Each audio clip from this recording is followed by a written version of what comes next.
చంద్రబాబు నాయుడు సీఎంగా పగ్గాలు చేపట్టే నాటికి సుమారు 11 లక్షల కోట్ల అప్పులతో రాష్ట్రం ఉందని విశాఖ టీడీపీ అధ్యక్షులు గండి బాబ్జీ అన్నారు. జిల్లా తెలుగుదేశం పార్టీ కార్యాలయంలో జరిగిన సమావేశంలో ఆయన మాట్లాడుతూ కేంద్ర ప్రభుత్వ సహకారంతో రాష్ట్ర అభివృద్ధికి చంద్రబాబు కృషి చేస్తున్నారని తెలిపారు.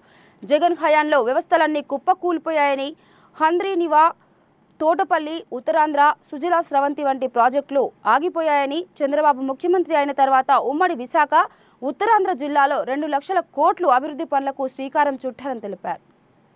ప్రాజెక్టులు పూర్తి చేయాలని కానీ ఎక్కడా కూడా ఆలోచన లేకుండా అతను 24 గంటల పరిపాలనలో 18 గంటలు డబ్బులు ఎక్కడ తేవాలి, బటన్స్ ఎలా నొక్కాలి, ఇదే పని మీద 5 సంవత్సరాల కాలం గడిపిన తర్వాత ఈ రాష్ట్ర పరిస్థితి మీకు తెలుసు. సుమారు 10-11 లక్షల అప్పులతో మరలా మొన్న ప్రజలు ఇదే చంద్రబాబు నాయుడు గారి పట్టం కడితే ఈ అప్పుల్ని మేనేజ్ చేసుకుంటూ, ఇతర అప్పులు ఇచ్చిన సంస్థల్ని మేనేజ్ చేసుకుంటూ, అదృష్టవశాత్తు మరి ఆయనకి ఆ జాతకంలో రాసిపెట్టి ఉందేమో గాని ఈవేళ కేంద్ర ప్రభుత్వాన్ని మనం నడిపించే స్థాయిలో మరి ఆయనకి అవకాశం వచ్చింది. కాబట్టి ఆ అవకాశం లేకపోతే ఈవేళ మనం కూడా ప్రభుత్వం ప్రజలు ఇచ్చిన ప్రభుత్వాన్ని నడపలేక ఇబ్బంది ఉండే పరిస్థితి వచ్చేది. అందుకనే ఆయన మహద్యాతకుడు అని చెప్పి చెప్పక తప్పదు. ఈవేళ ఆయన కేంద్ర ప్రభుత్వ సహకారంతో మన రాష్ట్రానికి అప్పుడే సుమారు 4 లక్షల కోట్ల రూపాయలు పెట్టుబడులు దగ్గర తీసుకొచ్చినట్లు లెక్క. ఇప్పటికీ మన జిల్లాలోనే, మన ఉమ్మడి జిల్లాలోనే చూసాం సుమారు 2 లక్షల కోట్ల రూపాయలు శంకుస్థాపన ప్రధానమంత్రి చేతుల మీదుగా చేయించడం మనందరికీ తెలిసిన విషయమే.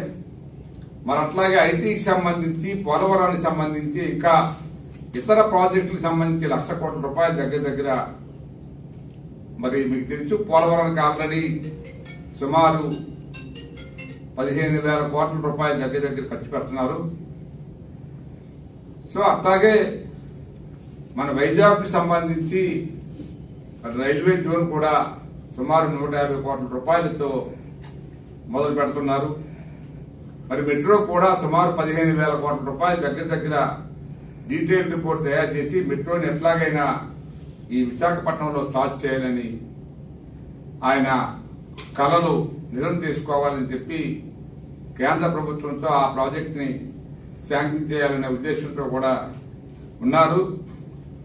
ఇక విద్యుత్కు సంబంధించి మీకు తెలుసు, అందరు ముఖ్యమంత్రులు కలిసి సుమారు 5,000 మెగావాట్ల విద్యుత్తు ఉత్పత్తి చేస్తే ఈ 47 సంవత్సరాల్లో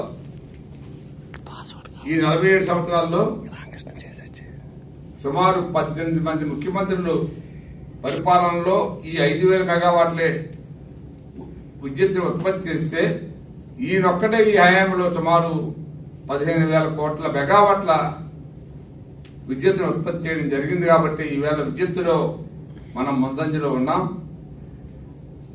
మూర్ఖుడు ఏదైతే జగన్మోహన్ రెడ్డి 1924 మధ్యలో మన చంద్రబాబు నాయుడు గారు చేసుకున్న ఒప్పందాలను రద్దు చేయడం వల్లనే ఇంకా ఈ విద్యుత్ మీద మనకు పూర్తిగా నష్టాలు వస్తున్నాయి.